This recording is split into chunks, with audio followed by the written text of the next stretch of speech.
Super star Rajinikanth Vettaiyan படத்தில் நடித்து முடிச்சிருக்காரு. இந்த வேட்டையன் படத்தை டிஜே ஞானவேல் அவர்கள் டைரக்ட் பண்ணியிருக்காரு.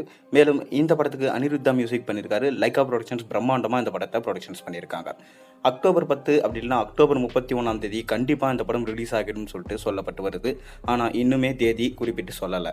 அக்டோபர் மாதம் கண்டிப்பாக ரிலீஸ் ஆகும். ஒன்று தீபாவளிக்கு அப்படி இல்லைனா பார்த்தீங்கன்னா ஆயுத பூஜைக்கு ரிலீஸ் ஆகிடும். இப்போ அதை தொடர்ந்து சூப்பர் ஸ்டார் ரஜினிகாந்த் நடிச்சிட்டு இருக்க திரைப்படம் கூலி. இந்த படத்தை லோகேஷ் கனகராஜ் அவர்கள் டைரக்ட் பண்ணுறாரு. மேலும் இந்த படத்தில் சூப்பர் ஸ்டார் ரஜினிகாந்தோட சேர்ந்து சத்யராஜும் ஸ்ருதிகாசனும் ஒரு முக்கியமான கேரக்டரில் நடிச்சிட்டு இருக்காங்க. இந்த படத்துக்கும் அனிருத்தா மியூசிக் பண்ணுறாரு. மேலும் சன் பிக்சர்ஸ் பிரம்மாண்டமாக இந்த படத்தை ப்ரொடக்ஷன்ஸ் பண்ணுறாங்க. ஒரு காலத்தில் சூப்பர் ஸ்டார் ரஜினிகாந்தோட படங்கள் இனி ஓடாது, சூப்பர் ஸ்டாரோட நற்காடி பார்த்தீங்கன்னா ஆட்டம் கண்டு போச்சு, அடுத்து சூப்பர் ஸ்டார் யார் அப்படின்ற பேச்சு அடிபட்டு போச்சு. அப்போ விஜயோட ரசிகர்கள் எல்லாருமே விஜய் தான் அடுத்து சூப்பர் ஸ்டார் அப்படின்னு சொல்லிட்டு வந்தாங்க. அப்படி இருக்கும் நிலைமை இப்படி இருக்கும்போது பார்த்தீங்கன்னா சூப்பர் ஸ்டார் ரஜினிகாந்த் நெல்சனோட இயக்கத்தில் ஜெயிலர் படத்தில் நடித்தார். இந்த ஜெயிலர் படம் விமர்சன ரீதியாகவும் சரி, வசூல் ரீதியாகவும் சரி சக்கப்போடு போட்ட படம்.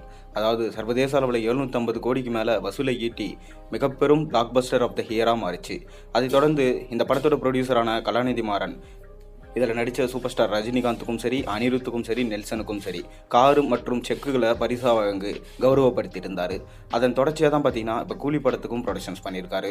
மேலும் லோகேஷ் கனகராஜ் இந்த படத்துக்கு பார்த்து பார்த்தீங்கன்னா கதை எழுதியிருக்காரு.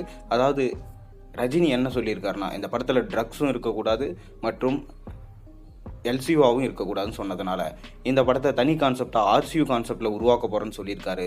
ஆனாலும் சர்ப்ரைஸாக எல்சியூவாக இருக்க அதிக வாய்ப்பு இருக்கிறதா சொல்லப்படுது. ஆனாலும் இந்த படத்தில் சத்யராஜ் பல வருஷம் கழித்து ரஜினியோட சேர்ந்து நடிக்கிறதுனால இது கண்டிப்பாக ஒரு தனி யூனிவர்ஸாக இருக்க அதிக வாய்ப்பு இருக்கிறதா சொல்லப்படுது. ஏன்னா அந்த யூனிவர்ஸில் இருந்த யாருமே பார்த்தீங்கன்னா இந்த படத்தில் இல்லை. மேலும் கூலி படத்தோட ஷூட்டிங் இப்போ ஹைதராபாத்தில் விறுவிறுப்பாக நடைபெற்று கொண்டு இருக்கு. அதன் தொடர்ச்சியாக பார்த்தீங்கன்னா அடுத்த கட்ட ஷூட்டிங் தமிழ்நாட்டில் நடைபெற போவதாக தகவல் வந்திருக்கு. இப்போ நமக்கு கிடைச்சிருக்க லேட்டஸ்ட் தகவல் என்னன்னா, இந்த படத்துடைய ஃபர்ஸ்ட் சிங்கிள் சாங் எப்போ, இந்த படத்துடைய ஃபர்ஸ்ட் சிங்கிள் சாங் வித்தியாசமான ஒரு சாங்காக இருக்கும்னு சொல்லிட்டு ஒரு தகவல் கிடைச்சிருக்கு. அதாவது நெகட்டிவ் ஷேடில் ரஜினி இந்த சாங்கில் இருக்க போகிறாராம்.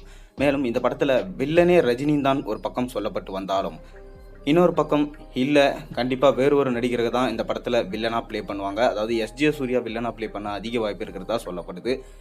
இந்த படத்துடைய ஃபர்ஸ்ட் சிங்கிளை பொங்கலுக்கு நம்ம எதிர்பார்க்கலாம். அதாவது இந்த படம் சம்மர் ஹாலிடேஸில் பார்த்தீங்கன்னா ரிலீஸ் ஆகும் ஒரு தகவல் போயிட்டுருக்கு. அப்படி இருக்கும்போது பொங்கலுக்கு இந்த படத்துடைய ஃபர்ஸ்ட் சிங்கிள் சாங்கை நம்ம எதிர்பார்க்கலாம். இந்த படத்தில் மொத்தம் 4 சாங்ஸ் இருக்க போதாம். அந்த 4 சாங்ஸில் ரஜினிக்கான சாங்ஸ் மட்டுமே 2 சாங்ஸ் இருக்கும். அதன் தொடர்ச்சியாக பார்த்தீங்கன்னா எல்லாரும் சேர்ந்து இருக்கிற மாதிரி மீதி 2 சாங்ஸ் இருக்கும்னு சொல்லிட்டு சொல்லப்பட்டு வருது.